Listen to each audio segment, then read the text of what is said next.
talking about some Reddit post that is suspecting that this is going to happen. So now they're dealing with conspiracies, apparently. But let's read. Understandably, everyone's worried about what rights the Trump administration will strip away next.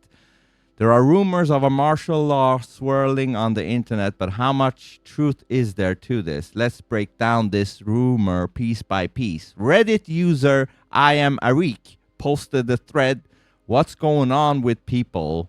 suggesting that Trump will declare martial law on April 20th. Okay, let me see.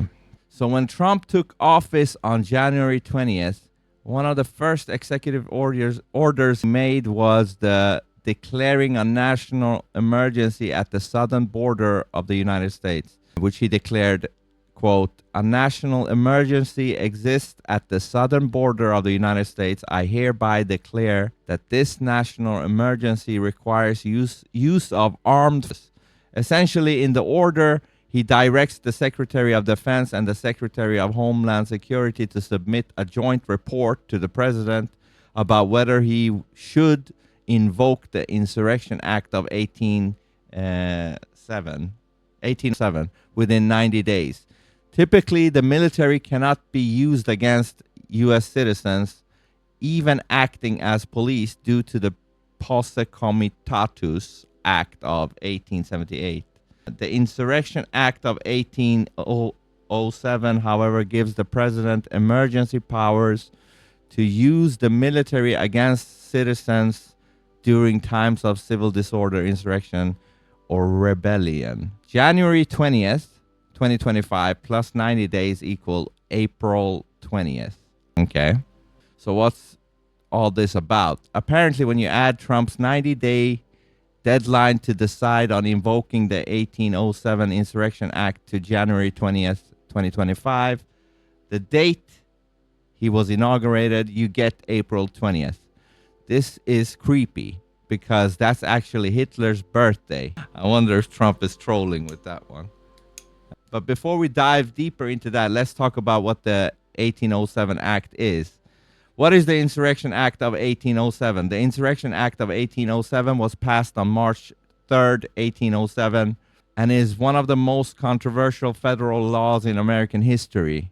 In simple terms, the act gives the president the full power to deploy military force against citizens to shut down rebellion and civil unrest. This law was weaponized by George H.W. Bush in 1992 during the Rodney King riots to suppress protests and riots. It was also used positively by Dwight Eisenhower in 1957 to enforce the desegregation of Little Rock Central High School. It's controversial in the wrong hands. It can give the extreme overreaching powers to quell any resistance against their administration. As said by Newsweek, Trump is planning on carrying out the largest deportation in U.S. history. But that's nothing new. He said he would do that.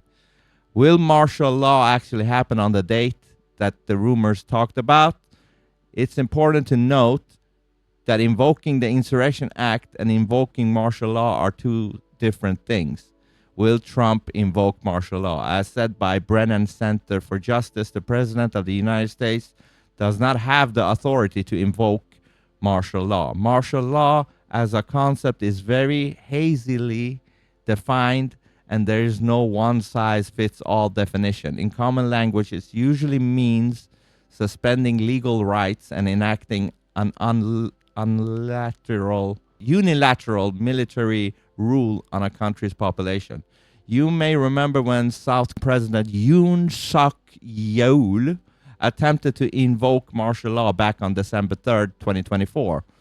That was in response to budget proposals and accusations towards the Democratic Party of Korea. This ultimately ended with Yeol's impeachment on December 14, 2024. Trump is an entirely different situation, though. While he doesn't have the formal power to enforce martial law, he's been rapidly purging military officials and replacing them with people who will do whatever he wants them to do. This is frightening because if this course continues, there might not be much challenge to any hypothetical abuse of administration power. While there is no legislative basis for martial law, I think that the rumors are easy to believe. It's a scary time filled with unpredictable politics in the United States. Anything could happen at this point. Hitler's birthday, exactly. What the hell? What's the odds of that game? Let's see what this says. Have you seen headlines or videos lately talking about Trump and law? It might sound like something out of a movie, but it's actually becoming a real question some people are asking, especially with the direction things have been going lately. Ever since Donald Trump returned to the presidency earlier this year, a lot of people have started asking questions that used to feel unthinkable. And while that might raise some eyebrows, what's more surprising is that the conversation isn't just happening in internet comment sections or on fringe blogs. Legal scholars, journalists, and even some former government officials are weighing in, asking what it means when a president starts talking about using the military inside the United States. And what's interesting is that this concern isn't coming out of thin air. It's tied to an old law, over 200 years old actually, called the Insurrection Act, and it's still in effect today. Most people don't know much about it, but it gives a sitting president very broad powers under certain conditions. So what does all this mean for you? Could martial law really happen here? Or are these just rumors getting blown out of proportion? Let's take a closer look together and make sense of what's actually happening and what might just be political noise. And while we're here, if you like thoughtful and honest conversations about important issues, that could mean things like curfews, restrictions on movement, or using soldiers instead of local police. In extreme cases, it could even mean pausing civil liberties like the right to protest or be tried in a regular court. But here's the thing, it's not something we see often in the US. And that's a good thing. We have a strong tradition of civilian government, and martial law is considered a last resort. There's no single law that defines martial law in our country, but the authority to carry it out typically comes from insurrection. Wasn't that what they accused Trump of? Now, the Insurrection Act has been around since 1807. It gives the president the ability to deploy the military within the U.S. under specific circumstances, like putting down riots, helping with emergencies, or making sure federal laws are enforced when local officials can't or won't. It's been used before. In 1957, President Eisenhower used it to help integrate schools in Little Rock, Arkansas.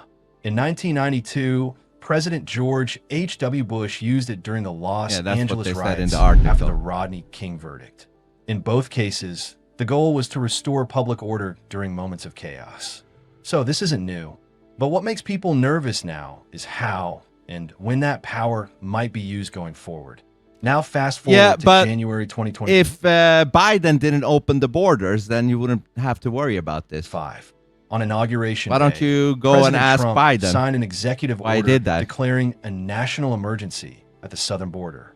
The order also tasked two key officials, his Secretary of Defense and Secretary of Homeland Security, with reviewing whether it might be appropriate to use the Insurrection Act to control the situation.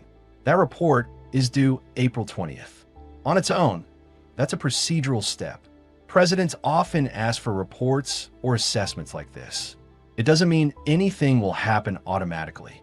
But when you zoom out and look at it alongside other things happening in the administration, that's when people start asking big questions. What do you mean when they do the Insurrection Act? What's the plan here? You see, Trump has been very vocal about wanting to take strong action on immigration. He's talked about mass deportations, ending birthright that's a good thing. And even sending the military when it comes to the illegal immigration. When you pair that with this executive order, some people worry that it could lead to military force being used more broadly inside the U.S. On top of that, there were sudden leadership changes at the Pentagon. Listen, I don't like the whole martial law idea, but if it's going to happen, I would rather want it to happen under Trump, and then it's a 50-50. Is Trump bad or is Trump good? Several high-ranking legal officials in the military were replaced, including the chairman of the Joint Chiefs and top legal advisors. The new officials brought in are seen by some as more politically aligned with the president. Now, depending on your perspective, that could mean one of two things. Some believe it's a troubling sign, that the administration is surrounding itself with people who might not question or resist controversial orders.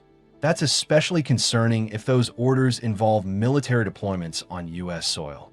But others argue it's just standard politics. New presidents often bring in their own people.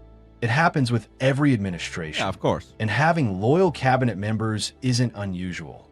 Every president wants a team they can trust to carry out their policies. So then, is Trump really planning to when it comes to declare Trump, martial then law? it's like Well, dictatorship. here's where it gets tricky. The term martial law is being used a lot online, especially on platforms like TikTok and X, but not always correctly. People often confuse martial law with strong immigration enforcement or I have to emergency say this. When Biden wanted to do the COVID thing, force everybody to take the jab, they were not talking about, oh shit, this dictatorship. Hypocrites. They're not the same thing. What the administration appears to be doing right now is operating Now within when legal Trump boundaries. wants to just make sure illegal immigrants are not in the country, they're like, oh, dictator, shit. I don't want them any declaring martial law. They'll never let up. Oh, you think once they do martial law, regardless of who it is, they're gonna keep it that way? Asking for a report, making changes, signing executive orders that are technically allowed. So crosses into martial law as it's traditionally understood. Still, it's the potential for where things could go that has people watching closely, especially if the Insurrection Act is used in a broad or unusual way. And that's where the concern comes in. The language in the law is vague. It says the president can act if unlawful obstruction makes it hard to enforce federal laws. That could be interpreted in different ways depending on who's in power. I mean, the only thing that could actually fuel this up, let's say if there is a martial law and he just want to use it for the illegal immigration and things like that. The only thing that can fuel it up is lefties actually doing a George Floyd thing. And they will actually have to combat that with the military. And that will look bad, you know what I mean? Because of the lefties freaking out. And critics say that kind of wiggle room opens the door for overreach. Supporters say the law is necessary to keep order when things break down. So it really comes down to how the power is used and whether it's being used fairly with checks and balances in place. And speaking of checks and balances, we still have them. The courts, Congress, and the press all play a role in holding power accountable. Just recently, for example, the Supreme Court ruled against efforts to disqualify Trump from running using Once it's in, we're screwed. Two-faced people will tell you different, but it's a lie. So you don't trust, even if Trump does it, you don't trust it. 14th Amendment. That shows the system is still working. Also, talk of a third term, something Trump has joked about, has been dismissed by many Hey, legal that's scholars crazy. as A a third non-starter. term. It might actually happen. But the thing is this. How old will Trump be? I think he's like 79 now, right? 83. 83. And then he's going to start a new 4 years. And then he will be 87. Man. Hypocrites. The They're 22nd Amendment Yeah, clearly they are. limits presidents to 2 terms. That's not just tradition. That's the law. 87 So, old while year-old it's true president. that some actions from the Has there ever been administration are that raising old eyebrows, president? it's also true that there are limits in place. It's not just one person calling all the Not shots one on bit. check. You don't trust Trump. At the same time, history teaches us that democracies don't usually fall apart in one day. It often happens slowly through legal changes, small exceptions, or emergencies that seem justified in the moment. That's why it's so important to pay attention to how power is being used, not just what's written on paper. And here's a question worth thinking about. If we get too comfortable with the idea of military involvement in civilian life, does that change what democracy looks like over time? That's not just a left or right issue. It's a question for anyone who believes in balance, transparency, and keeping the government accountable, Transparency, no matter yeah. who's in charge. How much So then what transparency happens did they then? have during Well, Biden and Obama? The April 20th report could be just another routine step, or it could mark the beginning of a larger plan to shift how federal power is used, especially at the border. Either way, it's something to keep an eye on, calmly and carefully. No one's saying the sky is falling, but asking good questions, staying informed, and understanding the tools that government officials have. That's how we stay grounded. That's how we Anyways, yeah, we'll see in 6 days. Probably won't happen, you know.